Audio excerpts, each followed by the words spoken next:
let's work two more examples here, and we're going to use a couple tools that are absolutely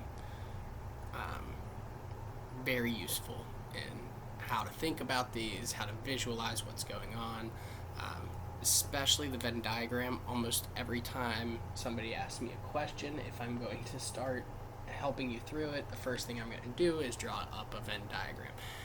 So they're both pretty straightforward tools that I'm sure you've seen at one point or another, but it's just important that you know how to put the word problem into these diagrams. So let's start with a tree diagram. As you can imagine, it's shaped like a tree.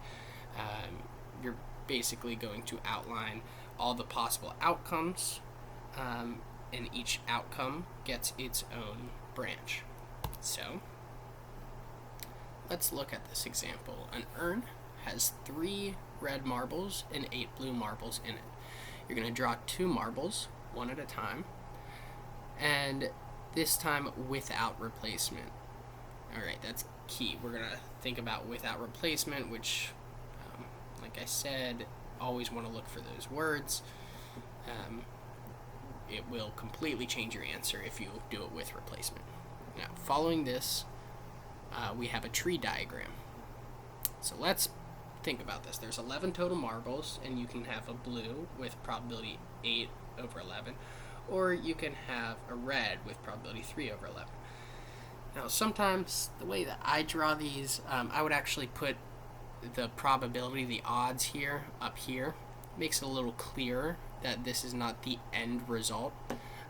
So remember, at every step, we have to have an outcome. The sum of our outcomes have to equal 1. The probability of all outcomes and in all events is equal to 1. So at every step, every time you break off, the probability has to be 1. And as we can see, we have 11 over 11, that's 1. Now, we're going to go without replacement. So, breaking down, let's go first off the blue. So assume that we have drawn a blue now. We did not draw a red. We do not put the blue back. Now there are only 10 marbles left, and there are only 7 blue marbles left. And that's where we get this number. Same with red. And if we draw from the red, we'll have 2 red marbles left and still only 10 marbles left in the entire bag, or in the urn, I guess. And once again, see that at this stage, we're drawing a second drawing. It's another event, and the sum of these of the outcomes possible is equal to 1. Now, we're going to ask, what is the probability of drawing 2 blues in a row? A blue and a red then a blue, a red then a red. Now, probability of drawing a blue and a blue, we're just going to multiply these two numbers. It's the probability of drawing a blue and the probability of drawing a blue. Multiplication. And same here and here and here. You'll notice that these numbers sum to 110 over 110 again. If you're drawing 2, you're going to be in one of these categories. You cannot draw 2 marbles and not end up with a blue, a blue, a blue, a red, a red, a blue, a red, or a red.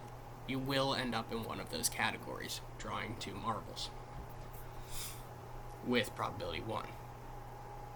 Now, another thing that you can do from here is we can think of our or statements. Now, if I want to know the probability that I draw a blue at all in 2 draws, well, I could look at this and say, well, this is one way to draw a blue. This is another way to draw blue. This is another way to draw blue. If I want to know the probability of drawing a blue, you can just add these together. We have a really good chance of drawing a blue on 2 draws. Same with red. You can add these together. Alright, let's move on to Venn diagrams. It's a picture that represents the outcomes of an experiment. let's just jump right to the picture. We're all familiar with it, but it's important how we're going to break this down. So this example says 40% of students at a local college belong to a club and 50% work part-time. 5% of the students work part-time and belong to a club. Draw a Venn diagram and show the relationships. Let C equal students belonging to a club. PT equal students who work part-time. So S here is our sample space. That's this entire space here. This is all the total possible events and outcomes. So every student is represented in here. The probability of landing in the sample space is equal to 1.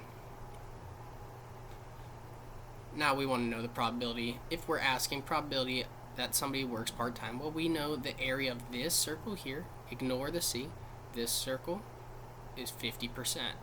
This makes up half of our box. And if we want to know just the probability somebody's in a club, we know that that is 40% of the entire sample space S of all the students. And it says that 5% of the students work part-time and belong to a club. That's this space right in here. Now, what's one thing that we can think about right off the bat? Well, there is overlap, right?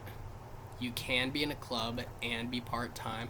And what does that immediately tell us? There is a probability of A and B occurring together. These are not mutually exclusive events. You can be in both. So now it's asking if a student is selected at random, find the probability that they belong to a club. That's just probability that they're in here. That's this area divided by the entire sample space. So probability that they're in our event over the probability that all the outcomes possible.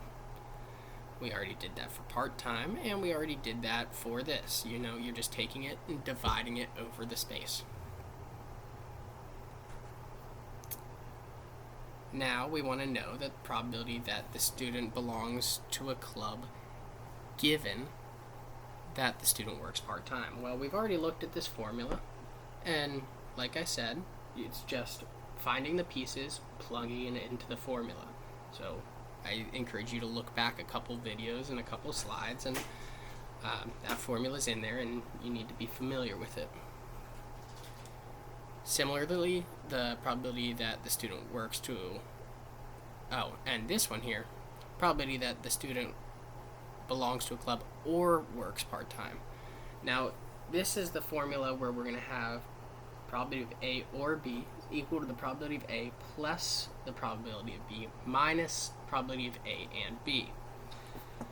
So, probability that you belong in a club is the size of this circle, right? And the probability that you belong to part-time, and that you're working part-time, is this circle. If I was to ask you to add those together, you have two full circles that you're adding together, right?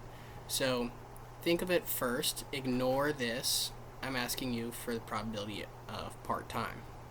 You're going to look at just this circle, pretend that this circle just doesn't exist. And you're going to add that to the probability of being in a club, and now pretend that this doesn't exist. So you have two full circles. But now, snapping back to this picture that we're looking at, this area here, all this space, is going to be the probability that we're in a club or working part-time. And that would be double counting, right? This is smaller than the area of both circles alone because there's overlap. So we're going to have to subtract out this extra bit, or else we're going to double count it. And that's that minus probability of A and B. And that's how we're going to end up with the probability of A or B.